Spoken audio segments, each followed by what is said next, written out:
Hello, everybody. We are back again. Joining us again for the second session. Who is here with me? Who is here? Who is here with me? Welcome back to day two, second session. Our speakers we will always read their profile, their brief profile. I call it brief because many of them you don't want to read, you don't want to know the long profile they have.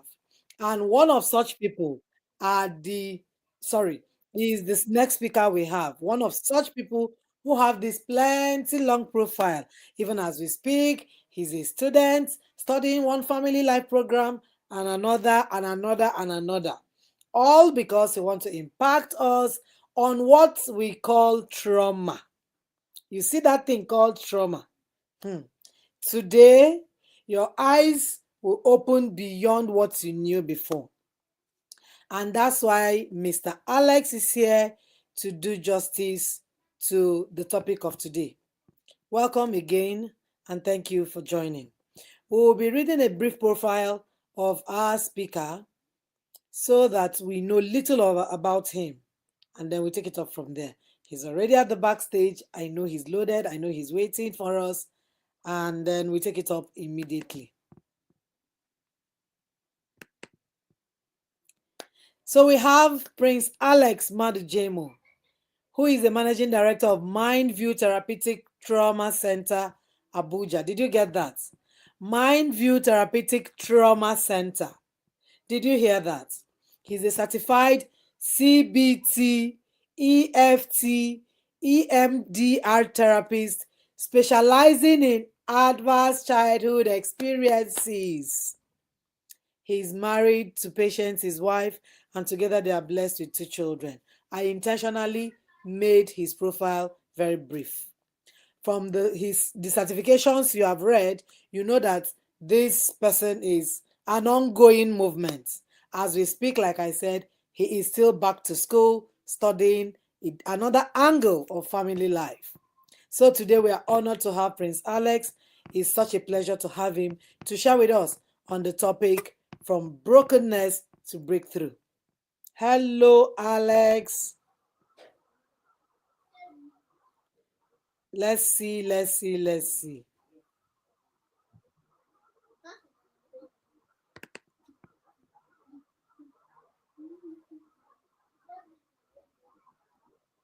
Can you see me? No, I can't see you, but I can see that a blank page.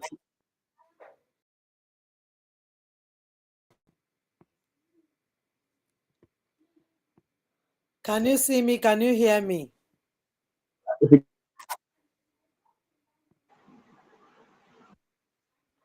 Can you hear me? Can you hear me? Can you hear me? I can hear you clear, Yes. but I can't see you. Okay, maybe we'll get to rectify that. But since we can see you on the screen, Okay.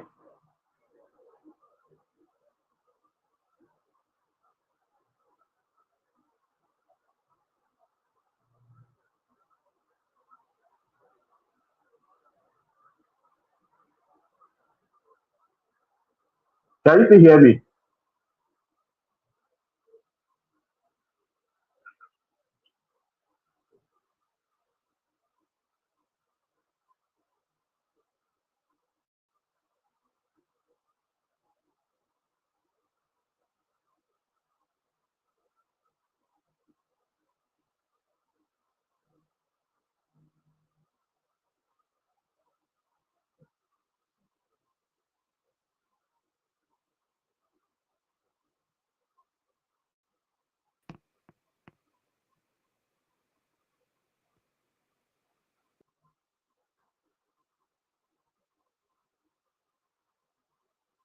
Can you still hear me?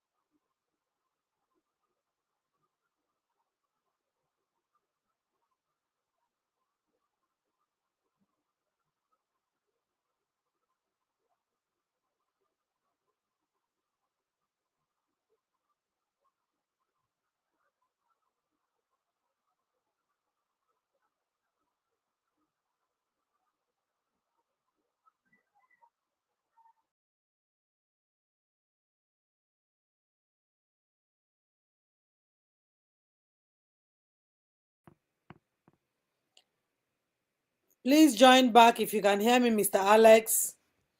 The network is. Uh-huh.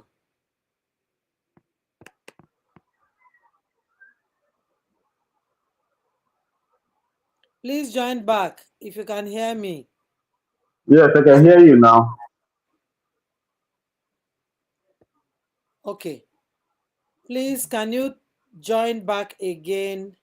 We can't seem to see you here. It seems as if you're in the stage again, but you're not here. Yeah, I'm at the stage. I can see you clearly.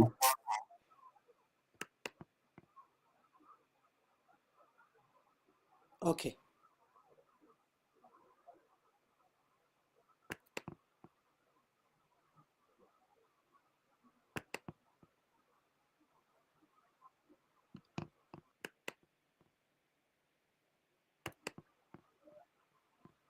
I do not know why we can't seem to add you. You may, Okay, we may have to let me remove you and you let. get in it. Okay, okay, remove me and add me back again. Okay.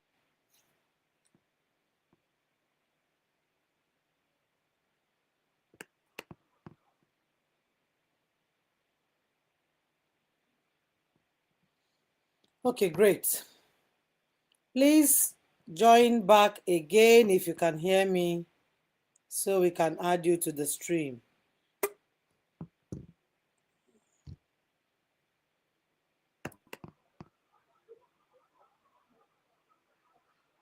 You were on the stream before. I don't know why this seemed to look impossible now.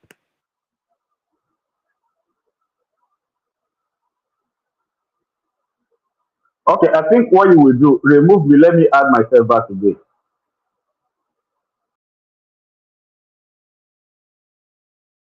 Okay, I've removed you. I've removed you.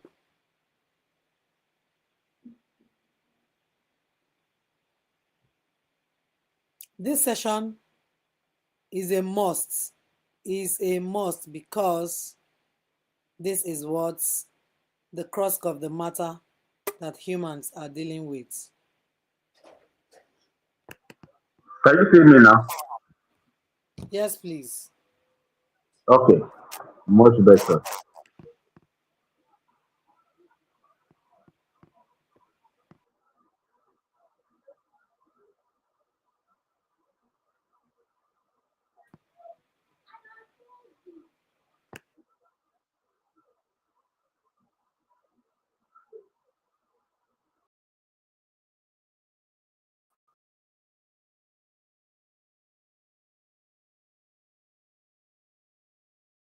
So you have to bring me off of the stage.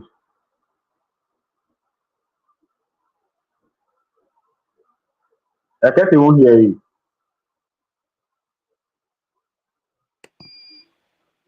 I don't know what the problem is. Okay, I can hear you now. You are the background that I can't see you. I can hear you now. Yes.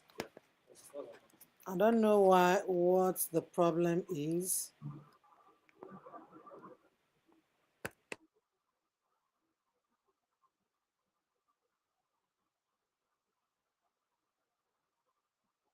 It's like they are taking your life.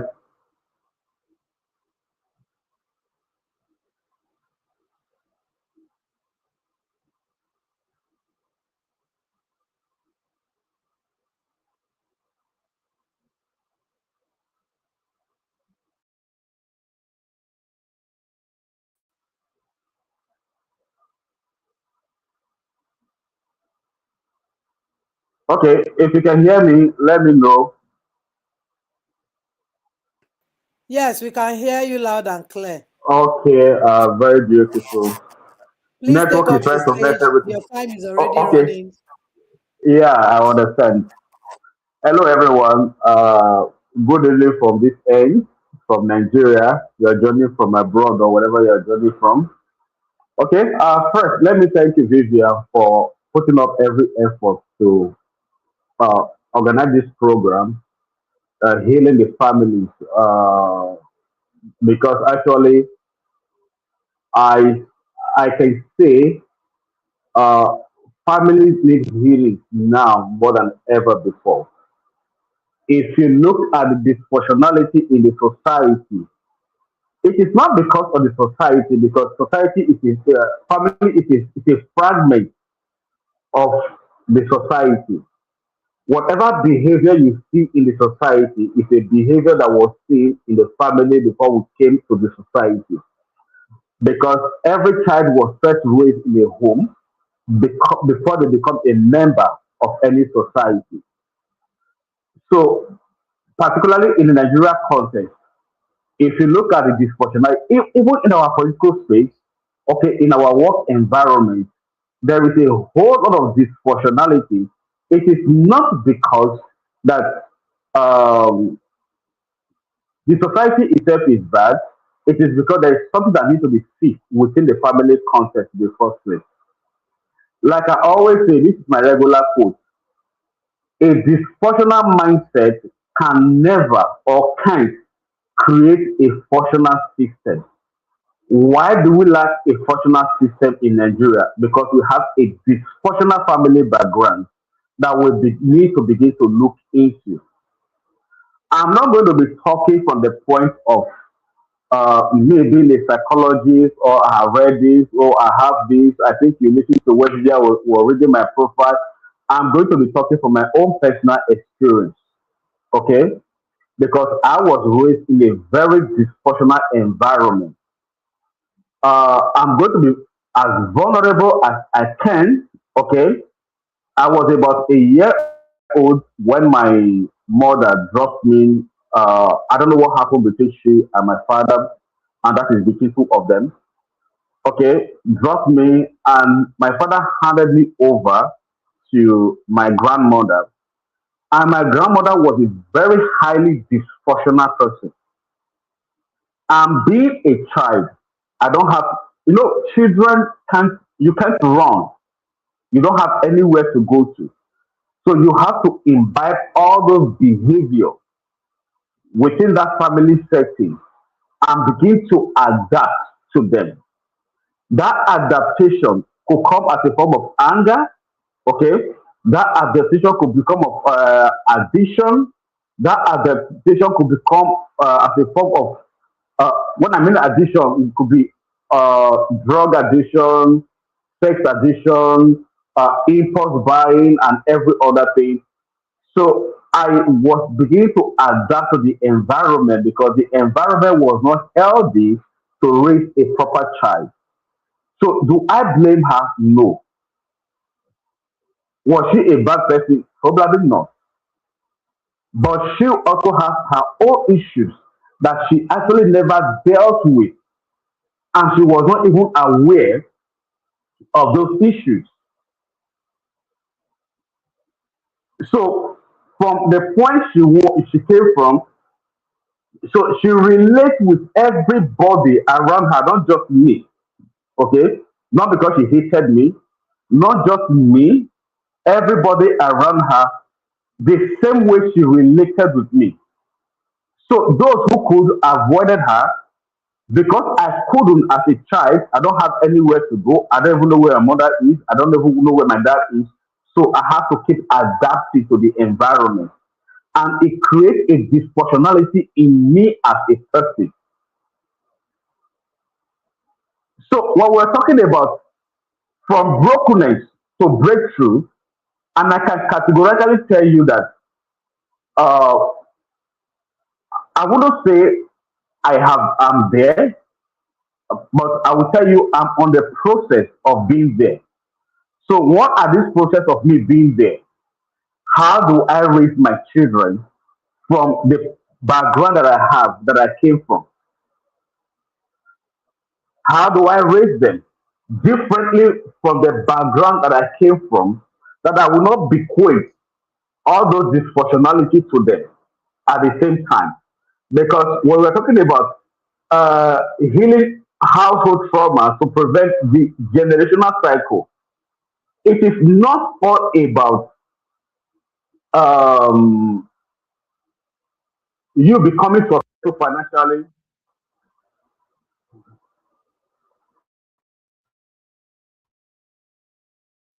or you become successful career in your career wise. No, it goes far beyond that.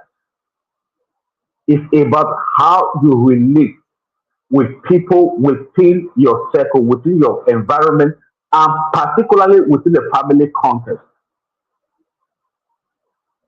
Trauma could drive us to make millions of naira, billions of naira, because we want to prove a point that we are successful despite all we have gone through. So now I can say I can travel anywhere in the world. And at the end of the day, there is this emptiness that we feel inside of us. That emptiness is, oh, I have all the money. I have this. I have this. But why do I still have this void inside me? Why do I still feel this emptiness inside of me? That's why you will see many rich people commit suicide. Not because they lack money, okay, not because they lack influence, because they think or they thought that when they acquired all these things, it will fill in that void. It will give them that validation that they never had as a child. Then after having all these set of things you have really for, that emptiness is still there. Somebody will say, "Oh, if I get married, I will have my all these wife as and da da da da da da da da da." And after you got married, you start feeling lonely in your marriage, feeling that loneliness in your marriage. Okay, you have children. Your ability to connect with your children, it becomes a problem. Then you react to them towards maybe anger, avoidance, okay, shouting, beating, screaming. That is the way you relate with them. That shows that whatever the childhood trauma that was passed down to you was never actually addressed because you never see it as a problem. Now, I will say this: a trauma not addressed by a particular generation, it becomes a culture. And I will repeat it again: a trauma not addressed by a particular generation, it becomes a culture for the next generation. And if I ask you now, why do you scream? Why do you yell? Why do you beat? Why do you do this? Why do you avoid? You can't tell because it's a culture. You never have an intimacy with your father.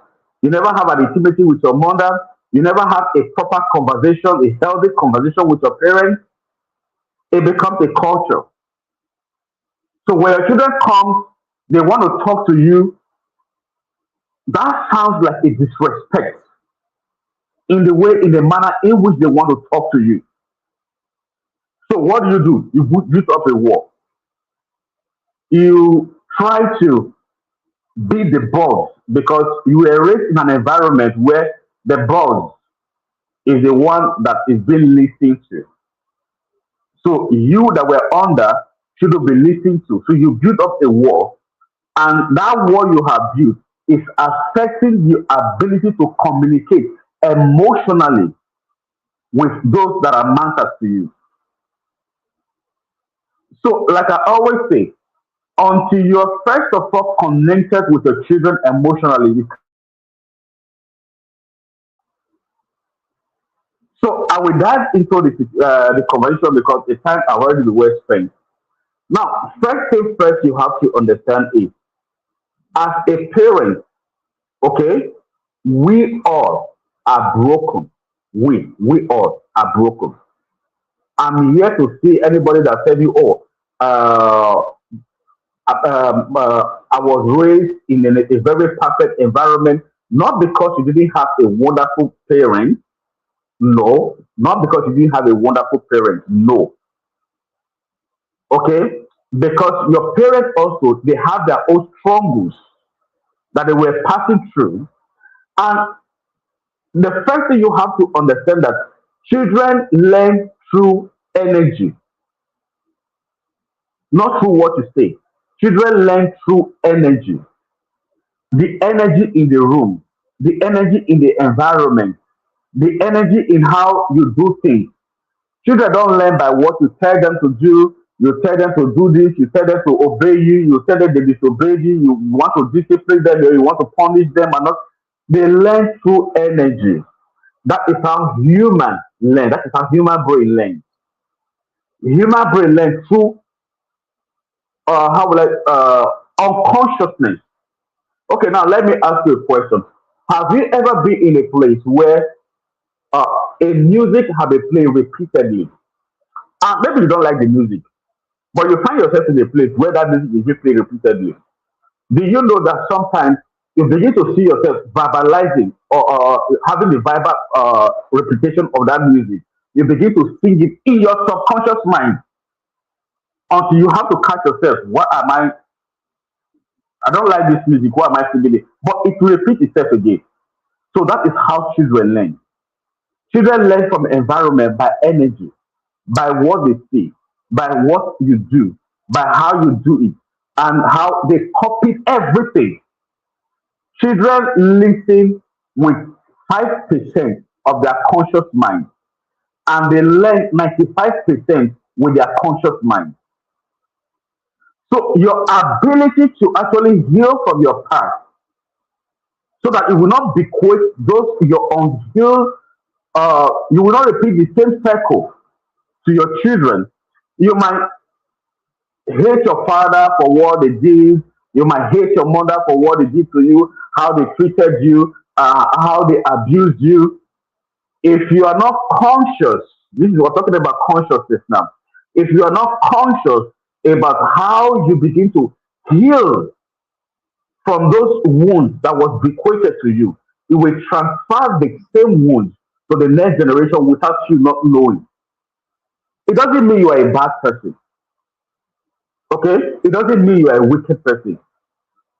It just means that you are acting a script that you were not even aware of. And that script was handed over to you by people who you don't even, uh, I wouldn't say you don't know, okay? I wouldn't say you don't know, by people, by unconscious scripting. You were unconsciously scripted to imbibe those behavior, and those behavior, it begin to control every aspect of your life. It could be anger, okay? You have anger issue. Have you ever heard about somebody say, "Oh, that is who I am. Just leave me who I am. If you can't take me for who I am." No, that's a broken person that needs fixing, but the person is helpless about how he or she wants to be seen. And this is how I've always been. You know me like this. This is how I've always been. No, that is a broken person that doesn't know how to deal, because dealing with your own issues most of the time is painful. And because of that painfulness, we tend to avoid dealing with our past. Now, like I said, I'm not going to be talking for, I don't have a slide. I'm just being realistic here. I'm talking for my past experiences and every other thing. When I got married, most of the issue that I had with my wife was everything she do, I read it as a means of control. She want to control me. Everything. It might just be an innocuous suggestion. And I see it as she want to control me. You don't tell me what to do. Don't tell me what to do. And it becomes a problem for us. Okay? Until I begin to realize that my fear was not about her. My fear was about me, because I saw how my grandmother controlled my dad to his own detriment. So this thing was scripted without me knowing. I saw how my grandmother so manipulated my father against his children, against his wife, against everybody around him, and she was the one in charge of everything. So that fear dominated every of my behavior in marriage, even before I got married. Don't tell me what to do. Don't give me any advice. I know what to do. Anything you want to tell me, I know what to do. Don't control me. Un, until I began to realize my wife is not my grandmother. My wife is trying to help me pass through a process. She's not trying to control me. Her suggestion was not out of control, but out of love. And that is where I talk about consciousness. Okay, I begin I became conscious about my past and my present. So that consciousness begin to make me to question: is it about my wife's action that I'm afraid of, or is it about where I am coming from, what I have seen in my environment, what scripted my, let me use the word, my future. So I began to have this conversation with my wife. There was a day I sat down with her. Uh, I think that was the first time she actually understood my background, where I came from. I sat down with her because actually I needed to make her, because I began to realize that I'm hurting her without me not knowing. So I sat down with her one day and we had a very deep conversation to understand the reason for my behavior. I'm not excusing it. These are my background that you don't know anything about. That's why excuse me. That's why I always tell people, before you get married to somebody, know their background. It's very key. Don't play with it. Oh, we are Christian. If a brother in church, if a sister in church, he speaks in tongues, he's filled with the Holy Ghost, he can preach all the Bible, he will recite all the Bible. No, those things does not break household trauma, because most often time religious people hide their trauma, childhood trauma, try to be not spirituality, try to be religious. So they could go to church, they are always in church, they always speak in tongues, they are always in every services you could ever think of. So they avoid dealing with the main issue. So we had a conversation, and uh, she also told me her background, okay?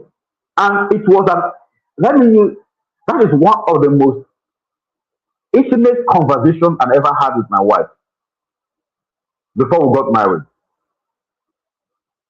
And I began to take consciousness. If I do something, I will ask her, or I will talk about it. If she did something, we'll have a conversation around it. And we begin to shape our dynamics, our relationship, our conversation, how we react, how we respond to each other. Then another fear that I had was when I wanted to give birth to my child, when my wife was pregnant, I was so terrified. Why was I terrified? I don't want to be the kind of father that my father was to me. Yeah.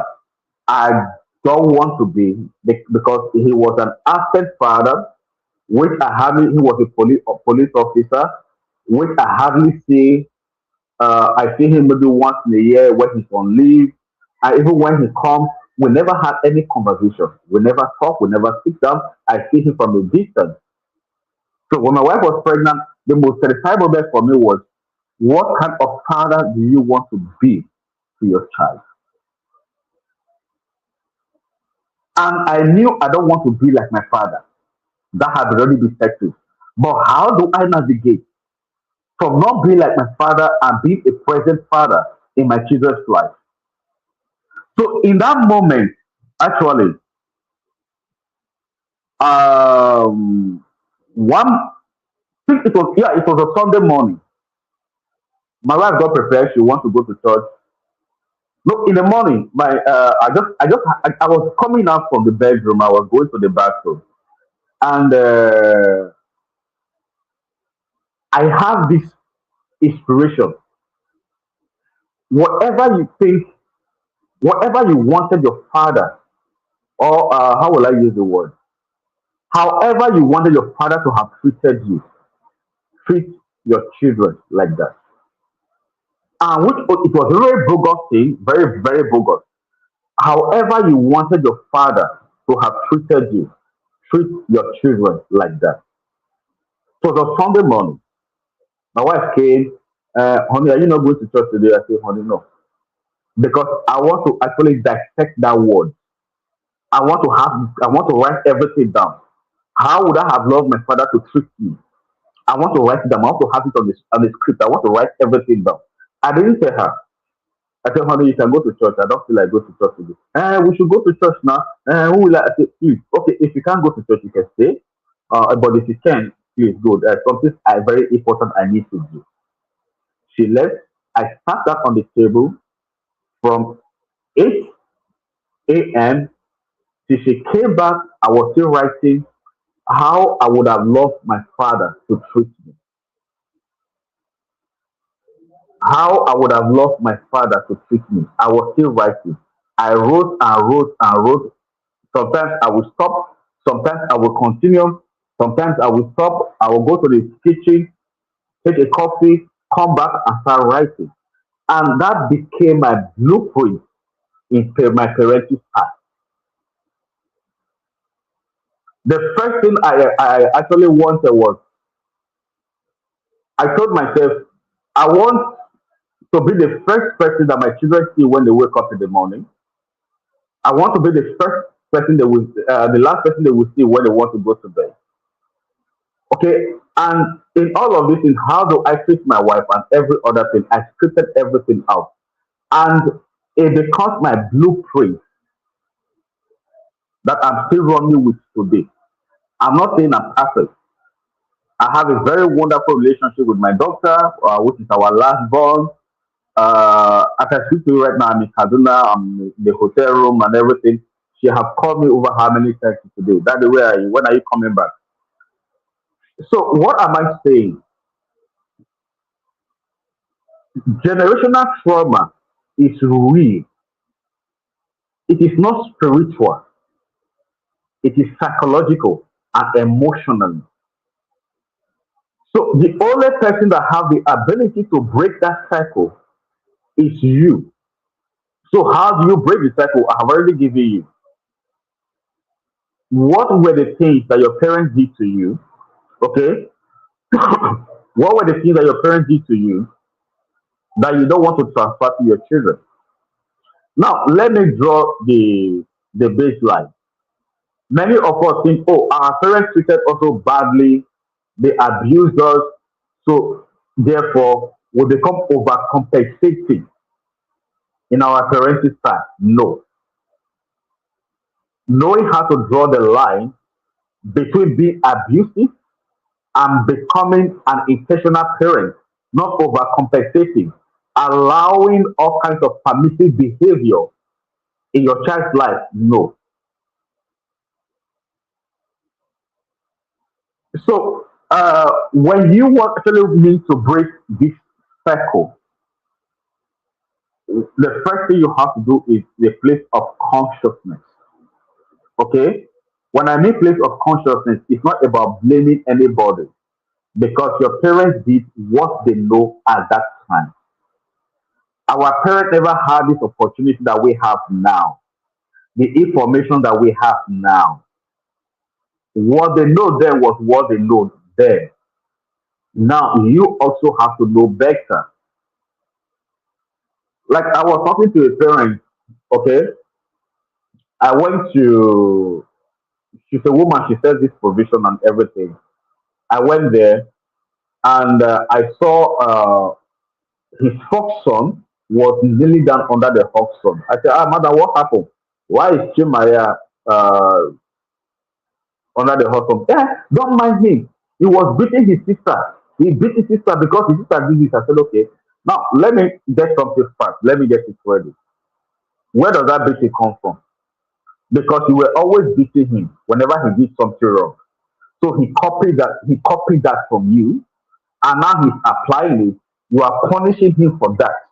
That you have taught it unconsciously. You beat a child, okay, for doing something wrong, and when that child begins to have siblings, when the sibling did something wrong, they beat the child. Also, they beat the sibling because that is the only corrective measure that they have. Then you get angry and punish them for it. And the funny thing is, the child is confused. The child is confused because this is the method you taught me that when somebody did something wrong, you have to flog them, you have to beat them. Now, somebody did something wrong, insulted me, and I beat the person, then you are punishing me for it. So, where does it come from? Because I dig it back to the background. That is how she also was raised. Many of us were raised like that. That when you did something wrong, the best punishment they could give to you is to beat.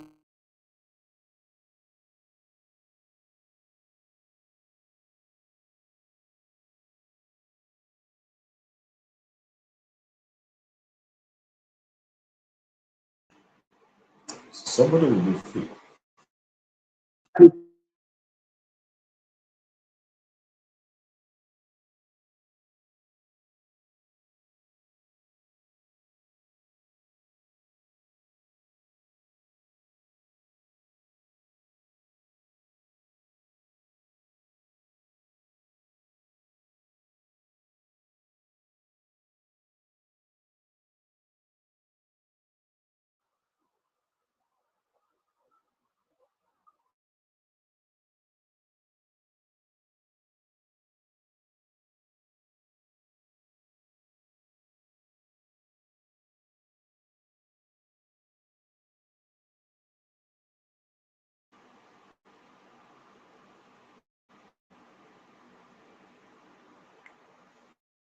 What do you need to do? Build new patterns.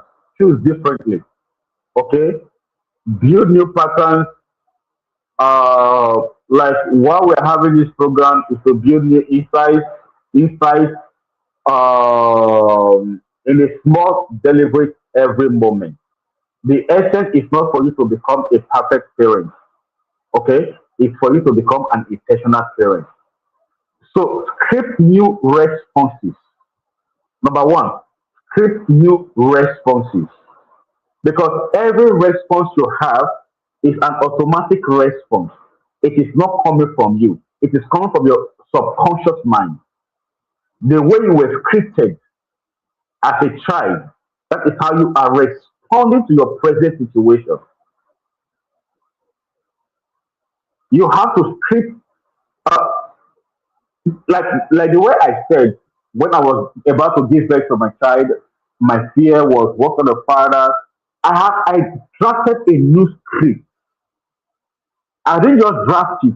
I placed it in where I will go through it every day until it becomes ingrained in my subconscious mind. I think that thing was there for over 2 years or so, like that, on the wardrobe. I just pinned it down there, all of them down there. Okay? Though I've told my wife about it, I pinned everything down there. So, script new responses. When something happens, ask yourself, why am I responding this way? Is it about the child's behavior or the child's behavior triggers something that I'm not aware of in me?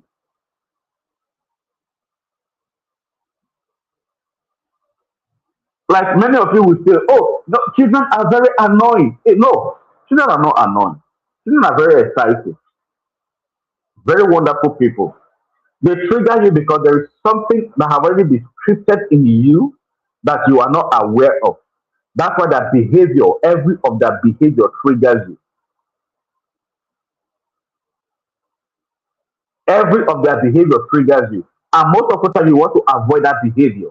You want to avoid by shouting, by yelling, by threatening, by promising punishment. If you don't sit down there now, I will beat you.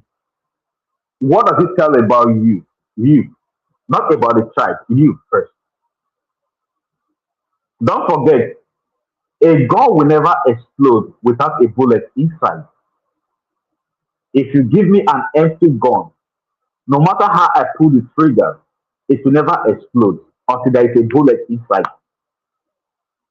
So there is a bullet inside of you that that type behavior, once they behave like that, it triggers and you explode. You want to beat, you want to scream, you want to punish, you want to do all kinds of things, you want to threaten, you want to shout, you want to tell them to get out of my place, go and lie down, go and do this. It is not about the child's behavior. It is script that you are not aware of. Okay? Then number two, name feelings out loud. You see, there is something beautiful about our emotions. When I use feeling, that I'm talking about emotion. There's something beautiful about emotions. Our emotions are there to tell us something that we don't understand.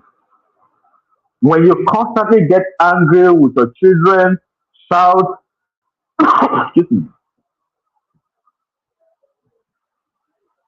excuse me.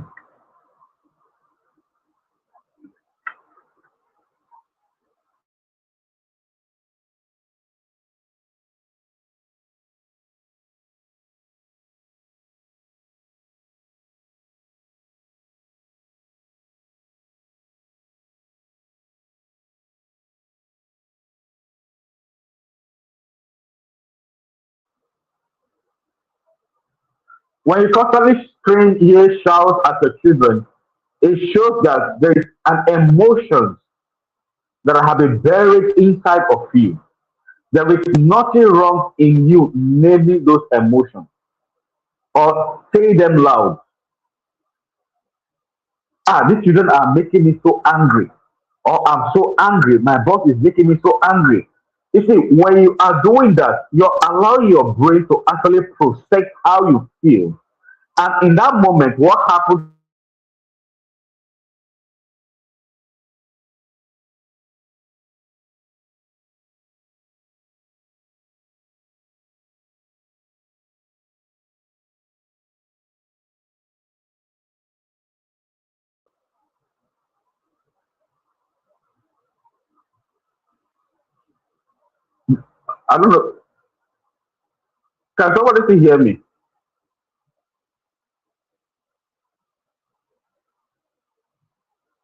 Hello? Okay, I think it's on this thing there. So name your feelings aloud. Okay, it's allowed. Then repair, don't avoid. Most of the time, what we do is we want to avoid how we feel. We don't want to talk about it.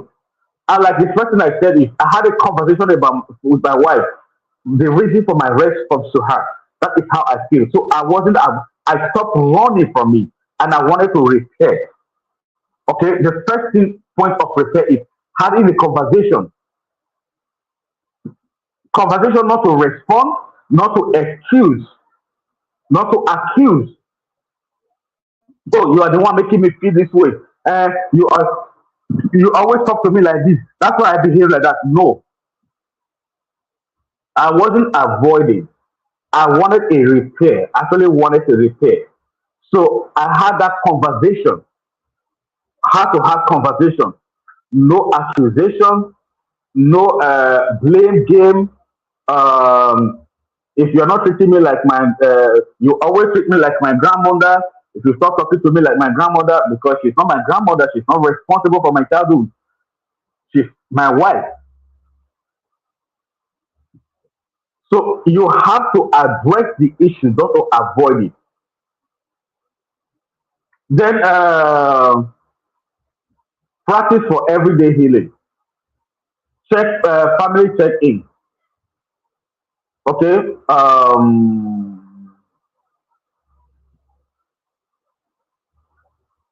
Form a ritual of repair. That means be intentional. Okay. Check your family background objectively. Check your family background objectively and begin to see what were the things that you need to repair. Where were the things that the patterns you are repeating that were actually bequeathed to you? So, two, naming your own needs. Uh, Celebrate big change because the essence is not for you to become a perfect person. No. The essence is for you to become an intentional person. Every day, let's assume you set a goal. I will never scream. I will never yell at my children again. I will not forget it. Some days you will do it. But when that days happen, how do you respond to yourself? Treat yourself with kindness, with gentleness, knowing that you are not perfect. So I think I will stop here now. So Vivian,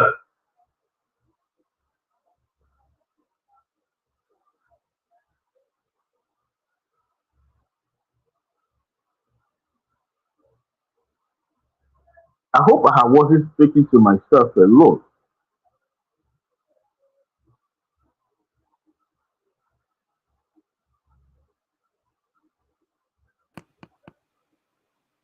We can hear you loud and clear.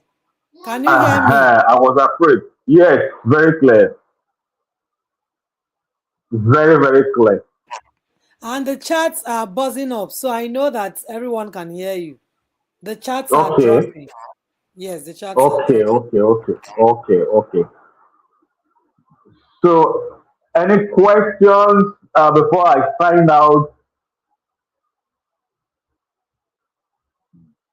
Because I can't see the chat. It's only you that can see the chat.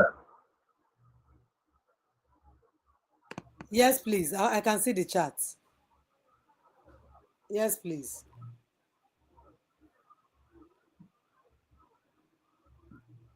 Go ahead. Your time is, you have 5 more minutes to round up before our questions. Okay. So, I will end with this statement. The cycle end with someone brave enough to feel it, name it, and choose differently. Okay. The cycle ends with someone brave enough. Because for you to cause a change, it comes with a whole lot of bravery.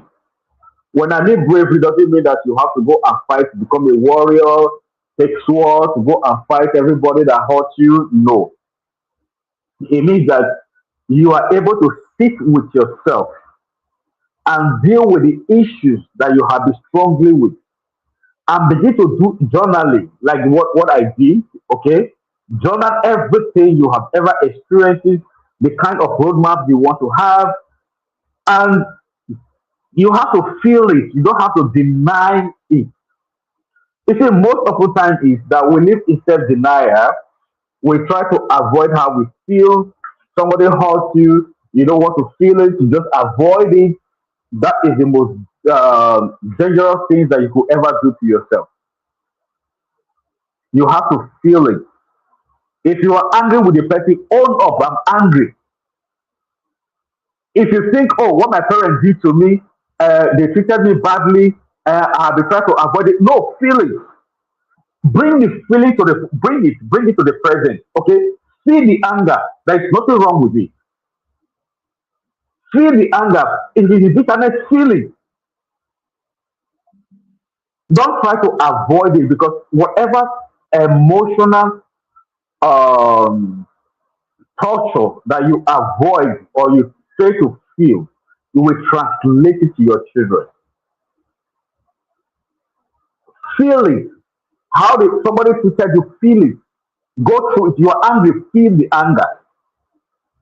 When I mean feel the anger, doesn't mean that you should respond in a destructive manner to it. Feel it, agree to yourself. I'm very, very upset. I'm very, very angry with my parents, how they treated me. They didn't treat me well nicely. They treated me like an orphan. They treated me like there is nothing wrong with that. It is in that feeling that you get your healing from. Because most of the time we say, oh, we repress it and just no, don't repress your emotion. I won't have time to go into all those what repressed emotion could do to your body biologically. Okay, most of the repressed emotion are actually what results to most of the people that suffer cancer, also immune disease, diabetes.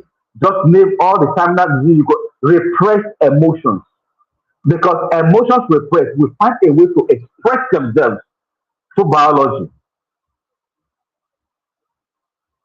So feel it, name it, how you feel right now.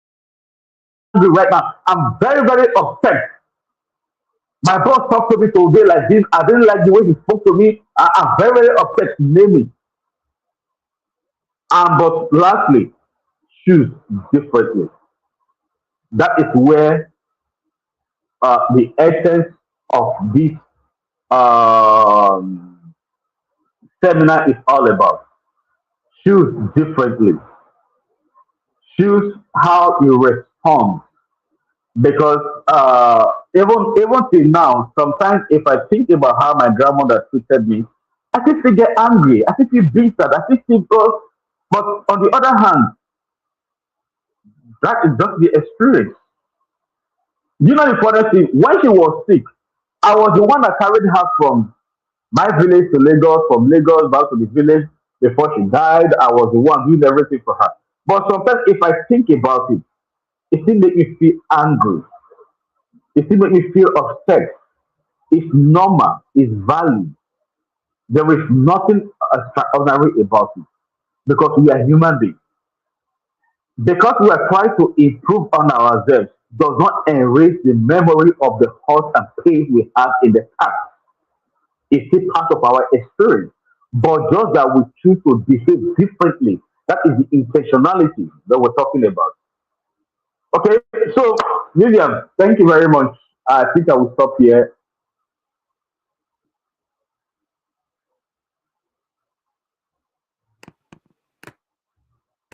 Thank you so much, Mr. Alex. I don't know why I. Can you hear me? I can hear you loud and clear. I don't know why um I'm not able to come up, but I'm trying to do that. But while we wait Okay, to do but I can that, hear you. let me share the questions with you. Okay. Thank you for honoring our invitation and for doing justice. You know, over the week, the internet has been buzzing. A popular influencer shared a story of her mother's treatment when she was 14, and from that time till now, about using pepper and kerosene to put in her private part as a form of trying to curtail whatever excesses of Punishment. disobedience. Mm. Yes. From that time till now, the internet has been haywire. In fact, personally, I've gotten, some kind of messages that even have thrown me aback. Like, nothing happened to her. The day, in fact, if we come and talk our own, the whole world will shut down. This and that and that. So you see that when you said as parents we are all broken, I nodded my head because, yes, 99.9. A few of us who are trying to rise had some parental advantage that, gave us a shield. But the other Very cool. 99.9, because I've never had a thing like that, So I think we're dealing with so much that trauma needs to be exposed, trauma needs to be laid down. And one of the things I realized very early as a parent is that you don't even know you're dealing with anything until you get married. Until Yeah. marriage and childbearing Marriage brings and you to childbearing will limelight. expose a whole lot of things about you that was buried inside of you. Now, let me Yes. give you a story, okay? Let me give you a story. In my primary school days, okay, it was my our graduation as a primary school pupils and everything. Where I grew up, we have almost about three radio, not like now where you have like we use back to then. And for us to celebrate our graduation, I went and I carried one of the radio. Yes, maybe I did because I felt if I tell my grandmother, she would not allow me. I carried the radio. I took it to the venue of that place there. Children contributed money. We bought battery. We put the battery there. We were dancing. So my grandmother walked into the venue there, dragged me, beat me black and blue. Okay, beat me black and blue. Carried the radio and she left. Now, do you understand that level of humiliation a child of about who just graduated from? who's supposed to have a very wonderful day, a wonderful moment, a celebrated moment, was beaten black and blue in the front of his friends by his own grandmother him and cheering him up.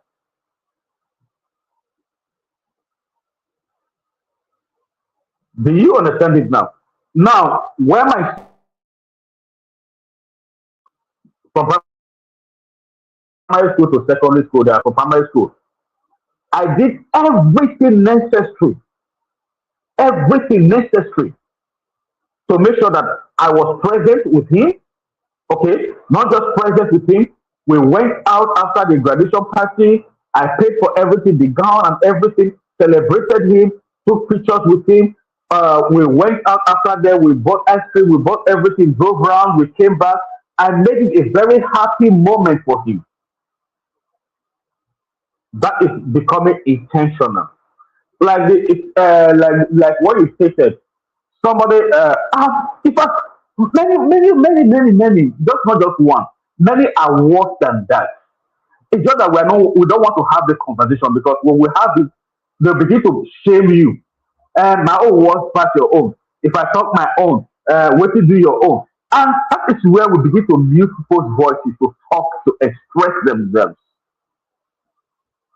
And you're all small now, your mother was a saint. It's another one. You see, that is the conversation that we're actually not having. People coming out to express their childhood trauma, then you are downplaying on their experiences because you think their own is not as deep as your own. And I think for me, that is completely wrong. Let everybody express their own selves. This is their experience. This is their personal experience. That is your personal experience. Can we share our personal experience and begin to create and begin to heal the next generation so that we'll not keep repeating the same pattern? I think that is most of the things that we actually we're failing to be. And that also is a trauma response because I believe my trauma is bigger than your own. It's a trauma response. My trauma is bigger than your own. So you shouldn't say it. Your own is small. It's a trauma response. That has become a bragging rights and Mm. a badge Yeah, of a badge for people.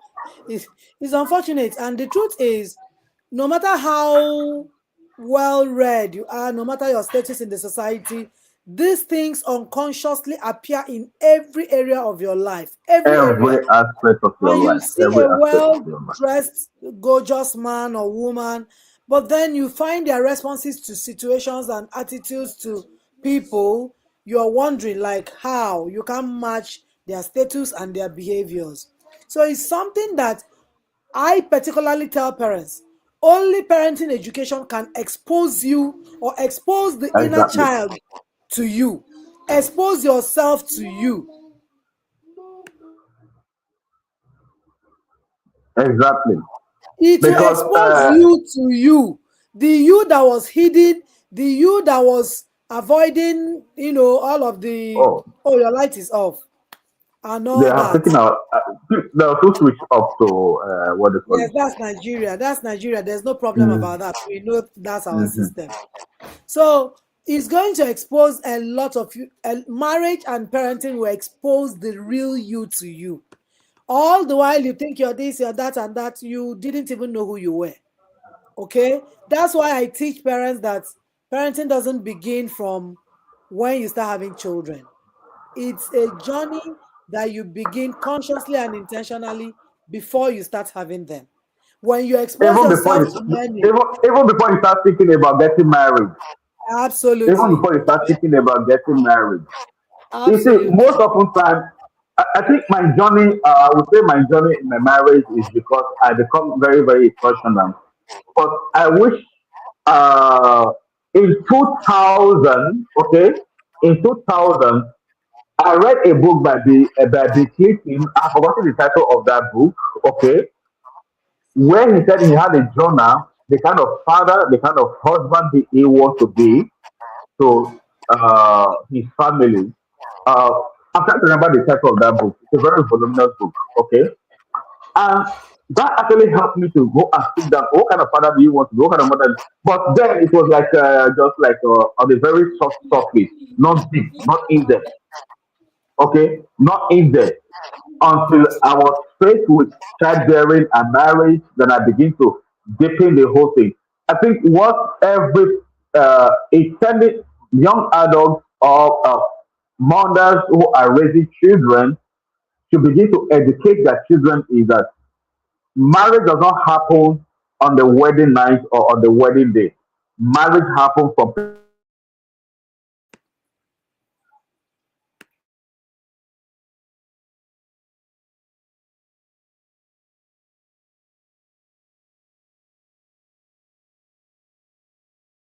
preparation. Do you know your Unfortunately, can you hear me?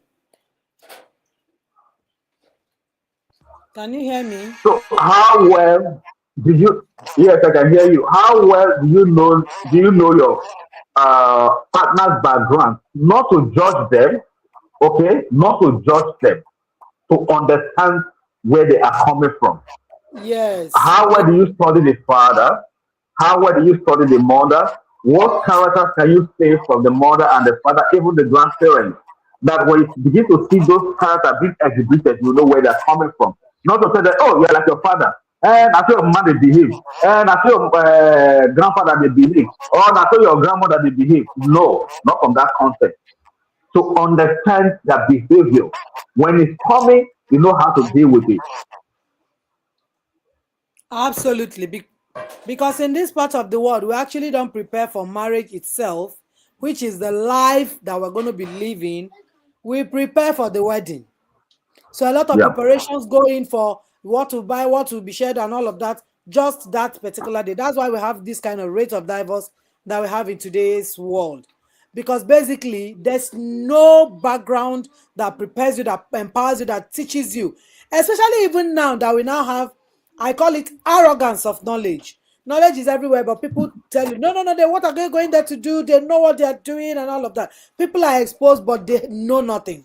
Unlike our grandparents' time, they didn't even have all the knowledge, yet they were humble to submit to the traditional practices that were able to empower them in their level at that time. I remember my Coach auntie, Vivian, my daddy's younger sister, telling can a I story. tell you something? Can I tell you Okay. something? The most difficult people I have in my session are people who are so knowledgeable. The most difficult people I have in my session are people who are so knowledgeable because everything you want to say, they know them. So They there's nothing fight. you will tell them. Yes. Yet they are The carrying most difficult baggages people, they and are carrying baggages and bandages baggages. because the knowledge they Yes. have is head knowledge. They have not practiced what they have and put them into practice and see it produce results for them. Yes, yes. We have a question here that says, if a parent yells at the children during the day and goes to the children later to apologize, to what extent has the damage been repaired? Did you did Okay. you get that Yes, question? yeah, I got it. Like I said, we are not trying to produce perfect parents. Yes. Okay? Your ability to apologize to them later in the night to reconcile to them is a very good thing on your side. It's a very good feat Family on your own practice side. and a Yeah. mean Mhm. a very powerful way of bonding again. Yeah. Even scripture will It's say a we should very not allow powerful our way. anger to go And not to go the down. next day. So I see what we want to do is to produce great parents who are Mm. humble to say, "Oh, child, I am sorry. This I'm was wrong. sorry about this. We What I didn't hear wrong, our I I was am wrong sorry." about this. In fact, a Yes. parent told me yesterday after listening to yesterday's session that the father would tell him, "Oh, you want your mother to apologize to you. You want me to apologize to you. It never happened in this planet Earth, and it will never happen." Parents, Mm. how why will you say that your mother is wrong? Why will you say that your father is wrong? So we didn't have anything. We never heard a thing like that. We are changing the narrative of those negativities. You but no one of us is a god. You are a human being, very infallible. You are not God. You're not Very. infallible. You are Very very, very fallible. You are infallible. not infallible. So So if you yell at when your when children, you and model it, maybe you now came back and say, "Oh, dad, sorry, I was wrong about this." In fact, you yes, should applaud yourself. You should yes, applaud yourself. yes, Applaud yes, yourself because you know the first thing is you became more conscious about your behavior towards them and begin to understand that emotional connection is more important for you than you being right. absolutely, absolutely. We are very grateful. We are running out of time already.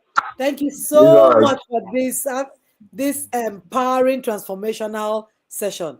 Trauma is one conversation that we need to have often and on because there's Up to a lot of damages that have happened. In fact, the internet this year have been buzzing with all sorts of family issues, but these are a tiny bit of what is really happening in the real life.